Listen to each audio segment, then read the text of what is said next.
എല്ലാവർക്കും യേശുവിൻ നാമത്തിൽ വന്ദനം. ജീസസ് എവരിഡേയിലൂടെ യേശുവിൻ്റെ നാമത്തിന് വലിയ മഹത്വം ഉണ്ടാകാൻ ഇന്നുവരെയും കർത്താവ് സഹായിച്ചു. ഞങ്ങളെ കൈത്താങ്ങൽ തരുന്ന, ഞങ്ങൾക്ക് വേണ്ടി പ്രാർത്ഥിക്കുന്ന എല്ലാ പ്രിയപ്പെട്ടവരോടും കർത്താവിൻ്റെ കരുണയും കനിവും ധാരാളമായിട്ട് വർദ്ധിക്കട്ടെ എന്ന് ഞാൻ പ്രാർത്ഥിക്കുന്നു. അപ്പോസ്തലപ്രവൃത്തി 26-ാമത്തെ അധ്യായത്തിൽ അഗ്രിപ്പ രാജാവിൻ്റെ മുമ്പിൽ നിൽക്കുന്ന പൗലോസിൻ്റെ ചരിത്രമാണ് നമ്മൾ ധ്യാനിച്ചുകൊണ്ടിരിക്കുന്നത്. അഗ്രിപ്പ ആരാണ്? ഹെരോദ വംശത്തിൽപ്പെട്ട ഒരു രാജാവ്. ഈ രാജാക്കന്മാർ സുവിശേഷത്തിനും യേശുവിനും സ്നാപയോനാനും എല്ലാം വളരെ ശക്തമായ എതിർപ്പ് കൊണ്ടുവന്ന ദുഷ്ടന്മാരായ രാജാക്കന്മാർ. അതിനിടയിൽ സുവിശേഷത്തോട് വളരെ അനുകൂലമായ ഒരു രാജാവായി അഗ്രിപ്പ രാജാവിനെ കർത്താവ് രൂപാന്തരപ്പെടുത്തി. അഗ്രിപ്പ രാജാവിൻ്റെ മുൻപിൽ പൗലോസ് പ്രസംഗിക്കുകയാണ്. അതാണ് നമ്മൾ കാണുന്നത്. 26 അപ്പോസ്തലപ്രവൃത്തി 26-19. അതുകൊണ്ട് അഗ്രിപ്പ രാജാവേ, ഞാൻ സ്വർഗീയ ദർശനത്തിന് അനുസരണക്കേട് കാണിക്കാതെ ആദ്യം ദമസ്കോസിലും യെരൂശലേമിലും യഹൂദിയിലെങ്ങും ഉള്ളവരോടും പിന്നെ ജാതികളോടും മാനസാന്തരപ്പെട്ട് ദൈവത്തിലേക്ക് തിരിഞ്ഞ് മാനസാന്തരത്തിന് യോഗ്യമായ പ്രവർത്തികൾ ചെയ്യണമെന്ന് പ്രസംഗിച്ചു. യെരൂശലേമിലും യഹൂദിയയിലും ശമരിയിലും ഭൂമിയുടെ അറ്റത്തോളം നിങ്ങൾ എൻ്റെ സാക്ഷികളാകും എന്ന് പറഞ്ഞ വചനം പൗലോസിലൂടെ മാത്രം, അദ്ദേഹത്തിൻ്റെ ജീവിതത്തിലൂടെ മാത്രം ശക്തമായി വ്യാപരിക്കുന്നത് നമുക്ക് കാണാം. കർത്താവ് ഒരാളെ കണ്ടു കഴിഞ്ഞാൽ, കർത്താവ് ഒരാളെ തിരഞ്ഞെടുത്തു കഴിഞ്ഞാൽ ആ വ്യക്തിയെ കർത്താവ് പണിതെടുത്ത് അത്ഭുതമാക്കി മാറ്റും. അപ്പോൾ നമ്മുടെ മേലുള്ള അഭിഷേകത്തെക്കാൾ ശക്തിയാണ് നമ്മുടെ മേലുള്ള ദൈവവിളി. ദൈവവിളിയുള്ള ഒരു വ്യക്തിയുടെ ലക്ഷണമാണ് അവൻ്റെ ഓരോ കാര്യങ്ങളും ഒരു നിയോഗത്തിലേക്ക് വരും. കാരണം അവൻ്റെ പുറകിൽ ഒരു ദൈവകരമുണ്ട്. കഴുതയെ തപ്പി കടന്നുപോയ, അന്വേഷിച്ചു പോയ കീശിൻ്റെ മകനായ ശൗലിനെ നമ്മൾ പഴയ നിയമത്തിൽ കാണും. അവൻ്റെ അപ്പൻ അവരുടെ കഴുതകളെ കാണാതെ പോയതുകൊണ്ട് മോനോട് പറഞ്ഞു, നീ ഒന്ന് അന്വേഷിക്കുക. പല നാടുകളിലും അന്വേഷിച്ചു, കണ്ടുകിട്ടിയില്ല. ഒടുവിൽ ഒരു പ്രവാചകന്റെ അടുക്കൽ ചെല്ലുന്നു. അത് ശമൂവേൽ പ്രവാചകനാണ്. ശമൂവേൽ പ്രവാചകന്റെ അടുക്കൽ വരുന്നതിന് മുമ്പേ 1 ശമൂവേൽ 9-10 അധ്യായങ്ങൾ വായിച്ചാൽ ഇതെല്ലാം കാണാം. അദ്ദേഹത്തിന്റെ അടുക്കൽ ചെല്ലുന്നതിന് മുമ്പ് തലേ രാത്രി തന്നെ ദൈവം ശമൂവേലിനോട് പറഞ്ഞു, നാളെ ഒരു ശൗലെന്ന് പറഞ്ഞ ഒരുത്തൻ കഴുതയെ തപ്പി വരും. അവനെ നീ ഇസ്രായേലിന്റെ രാജാവായിട്ട് അഭിഷേകം ചെയ്യണം. അവൻ നിന്റെ അടുക്കലേക്ക് വരാൻ ഞാൻ ഒരുക്കിയൊരു മുഖാന്തിരം കഴുതയെ തിരഞ്ഞാണ്. ഇതുപോലെയാണ്, നമ്മൾ അറിയുന്നില്ല, ഏതോ ഒരു കഴുതയ്ക്ക് വേണ്ടിയാണ് നമ്മൾ ഈ അലയുന്നത്. ഒരു സാമ്പത്തിക കഴുത, ഒരു സൗഖ്യത്തിൻ്റെ കഴുത, ഒരു ചെറിയ നന്മ. കഴുതയെന്ന് പറഞ്ഞാൽ ഒരു ചെറിയ നന്മ. വലിയ നന്മയെന്നൊക്കെ പറയണമല്ല, കുതിരയെന്നോ ഒക്കെ പറയണം. ഒരു ചെറിയ നന്മ, ഒരു ചെറിയ നന്മ അന്വേഷിച്ചിറങ്ങി തിരിച്ചവർ പോലും കർത്താവിലോട്ട് തിരിയാൻ ഇടയായ ചരിത്രം ബൈബിളിലുണ്ട്. ഏതെങ്കിലും ഒരു ആവശ്യമാണ് നമ്മെ ദൈവത്തിൻ്റെ ഹിതത്തിലേക്ക് കൂടുതൽ വലിച്ചുകൊണ്ട് പോകുന്നു. അബ്രഹാമിന് ഒരു നന്മ വേണം, അതായത് അവനൊരു മകൻ വേണം.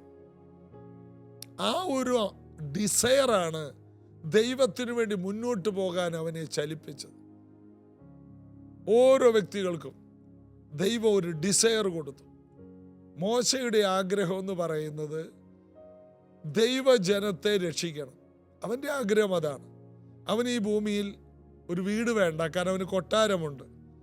അവന് ജോലി ചെയ്തൊരു വരുമാനം വേണ്ട, മിസ്രൈമിലെ മുഴുവൻ നിക്ഷേപം അവൻ്റെയാണ്. അങ്ങനെ ഒരുവനെ ദൈവം വിളിച്ചപ്പോൾ അവൻ ദൈവജനത്തിനു വേണ്ടി എല്ലാം കളയാൻ വരെ തയ്യാറായി. ഏതെങ്കിലും ഒരു ആഗ്രഹം ദൈവത്തിൻ്റെ വിളിയുള്ളവരുടെ മേൽ കർത്താവിടും. ബൈബിളിലെ എല്ലാ വ്യക്തികളുടെ അകത്തതാണ്. പത്രോസിന്റെ വള്ളവും വലയും മീൻ കൊണ്ട് നിറഞ്ഞു കഴിഞ്ഞപ്പോൾ അവിടെ മറ്റുള്ള വള്ളക്കാരെ കൂടി മാടി വിളിച്ചിട്ട് അവരുടെ വള്ളവും നിറച്ചതായിട്ടാണ് കാണുന്നത്. എന്നാൽ കരയിലേക്ക് ഈ വള്ളവും വലയെല്ലാം അടുപ്പിച്ചിട്ട് യേശുവിൻ്റെ പുറകെ ഇവർ പോയെന്നാണ് പിന്നെ വായിക്കുന്നത്. ലൂക്കോസിന്റെ സുവിശേഷം 5-ാം അധ്യായമൊക്കെ വായിച്ചാൽ നമുക്കത് കാണാം. അപ്പൊ അവരെന്ത് നന്മയ്ക്ക് വേണ്ടിയാണ് ജീവിച്ചത്? മീൻ എന്ന നന്മ അത് ധാരാളം കിട്ടിയപ്പോൾ അവർക്ക് മനസ്സിലായി, ഇതുപോലെ എല്ലാ കാര്യത്തിലും തരാൻ കഴിവുള്ളവനാണ് കർത്താവെന്ന് മനസ്സിലായപ്പോൾ ഒരു മനുഷ്യന് മീൻ കൊണ്ട് മാത്രം ജീവിക്കാൻ പറ്റില്ലല്ലോ. വേറെ എന്തെല്ലാം ആവശ്യമുണ്ട്? മാനസിക ആവശ്യങ്ങൾ, ശാരീരിക ആവശ്യങ്ങൾ, കുടുംബജീവിതത്തിൻ്റെ ആവശ്യങ്ങൾ, എന്തെല്ലാം ആവശ്യങ്ങളുണ്ട്. എല്ലാറ്റിനും യേശു മതിയായവനാണ്. ഈ ഒരു ബോധ്യം ചില അത്ഭുതങ്ങളിലൂടെ കർത്താവ് അങ്ങോട്ട് ചെയ്യും. അതെല്ലാം, ഈ അത്ഭുതങ്ങളും നിയോഗങ്ങളുമെല്ലാം ദൈവ വിളിയുള്ളവനെ ശരിയായ പാന്താവിലൂടെ നടത്തും. ഇന്നിത് കേൾക്കുന്ന നിങ്ങൾ ദൈവ വിളിയുള്ളവരായതുകൊണ്ടാണ് ജീസസ് എവരിഡേയിൽ ഈ പങ്കാളികളായി ഇരിക്കുന്നത്. നിങ്ങൾ കേൾക്കുന്ന ഈ വചനങ്ങൾ നിങ്ങളുടെ വിളിയുമായിട്ട് കണക്റ്റഡാണ്. അല്ലെങ്കിൽ അപ്പോസ്തല പ്രവൃത്തി കേൾക്കാൻ നിങ്ങൾ ആരും ഇരിക്കുകയില്ല. അപ്പോസ്തല പ്രവൃത്തി ഒരു ദൈവനിയോഗത്തിൻ്റെ ചലനങ്ങൾ കൊണ്ട് നിറഞ്ഞ വരികളാണ്. ഇതാ പൗലോസ് എന്ന വ്യക്തിയെ ദൈവം ഒരു നിയോഗമുള്ളവനാക്കി രാജാക്കന്മാരുടെ മുമ്പിൽ നിർത്തി. രാജാക്കന്മാരുടെ മുമ്പിൽ നിൽക്കുവാൻ അവൻ അതിനുള്ള പഠിപ്പും അതിനുള്ള പ്രാപ്തിയും ദൈവം കൊടുത്തു. പത്രോസിനെയും അതുപോലുള്ള വ്യക്തികളെയും രാജാക്കന്മാരുടെയൊക്കെ മുമ്പിൽ നിർത്തിയതായിട്ട് കാണുന്നില്ല. രാജാക്കന്മാർ വലിയ ജ്ഞാനികളാണ്. രാജാക്കന്മാരുടെ കൂടെയുള്ളവർ രാജ്യത്തിലെ ഏറ്റവും വലിയ ജ്ഞാനികളാണ്. അവരുടെയൊക്കെ നടുവിൽ സംസാരിക്കുവാൻ അതേ നിലവാരമുള്ളവരെ ദൈവം പണിതെടുക്കും. ഇവിടെ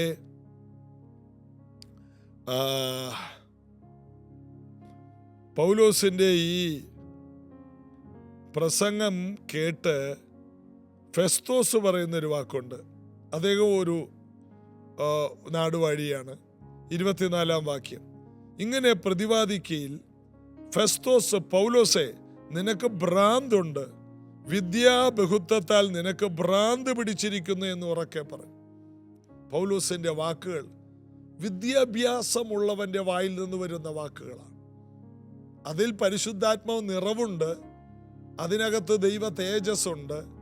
എന്നാൽ നമ്മൾ പഠിച്ചെടുക്കേണ്ട ചില പക്വതയുള്ള അറിവുകൾ അതിലേക്ക് പരിശുദ്ധാത്മാവ് കൂടി വന്നാൽ രാജാക്കന്മാരുടെ മുൻപിൽ പോലും നിൽക്കാൻ കഴിയും എന്നുള്ളത് ഇവിടെ കാണുന്നു. ഫെസ്തോസ് പറയണം, നിനക്ക് വിദ്യാബഹുത്വം പിടിച്ച് പഠിച്ച് പഠിച്ച് പഠിച്ച് പഠിച്ച് ഭ്രാന്ത് പിടിച്ചവനാണ്. വിവരം കെട്ടവനെന്നല്ല വിളിക്കുന്നത്.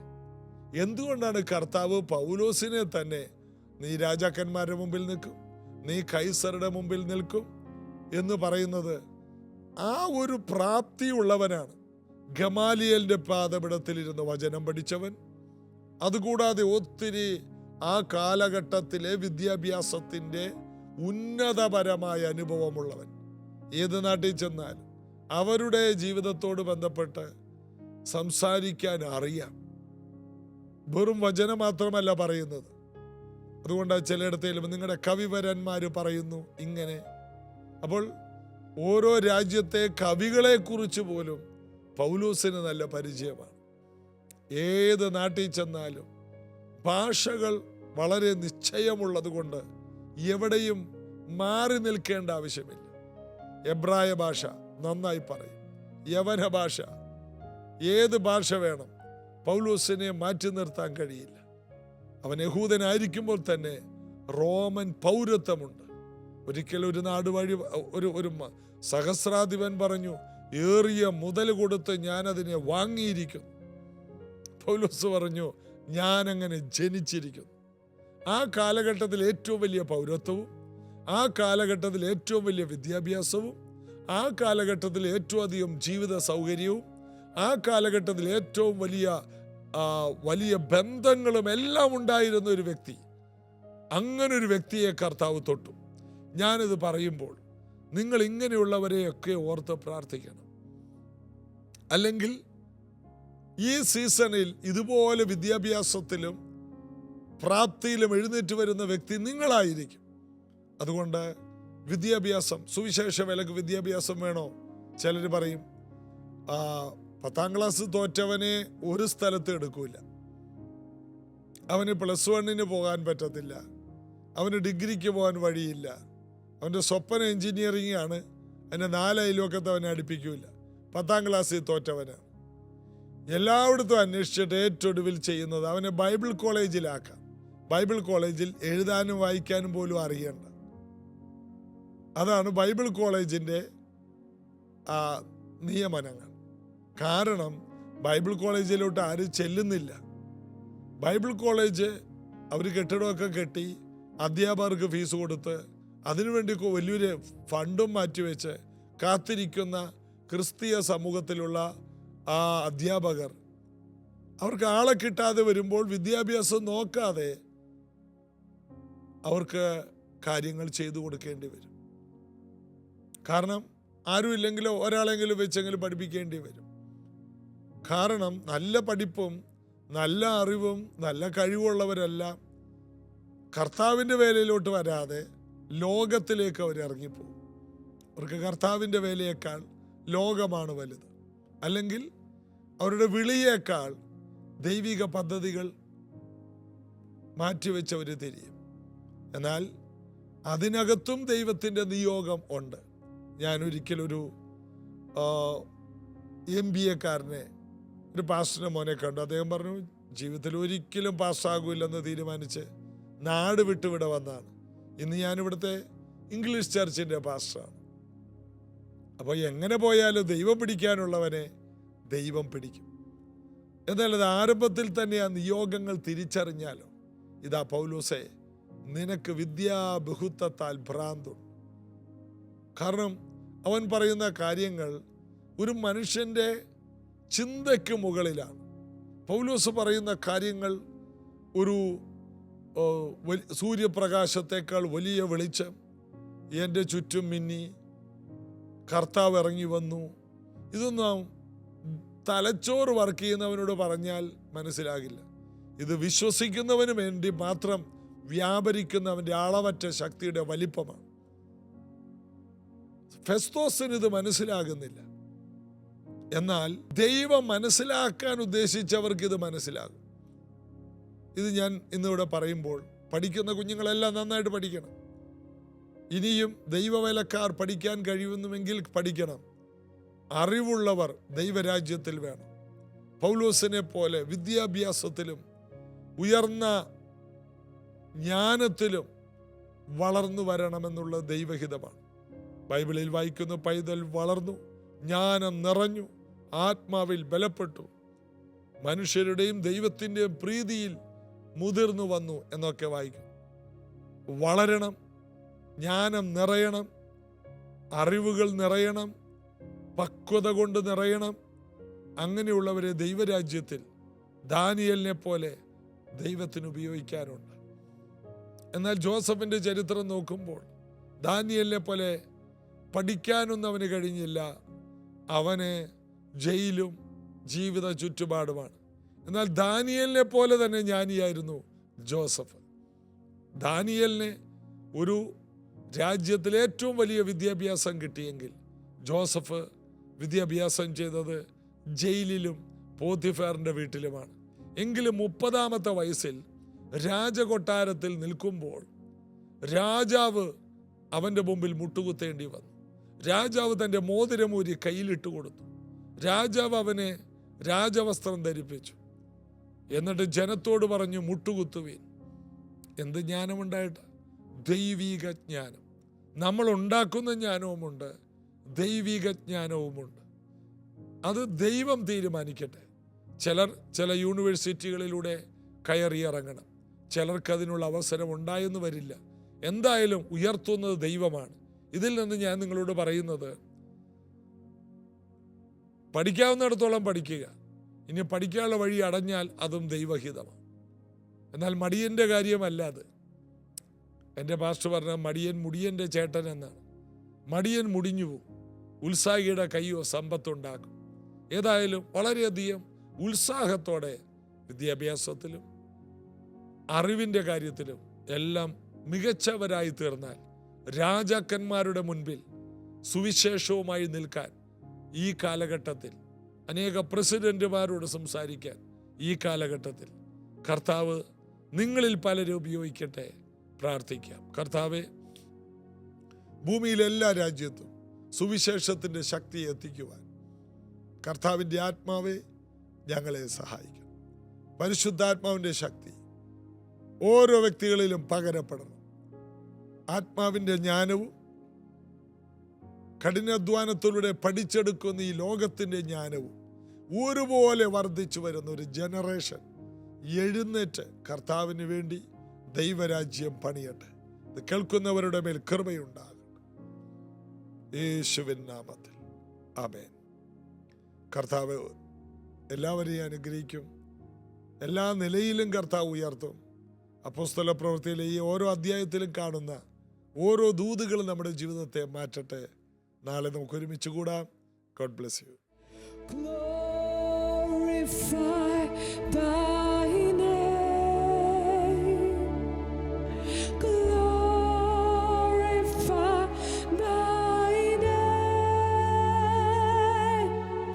Glorify thy name in all the earth. Glorify, Lord. Glorify thy name.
power.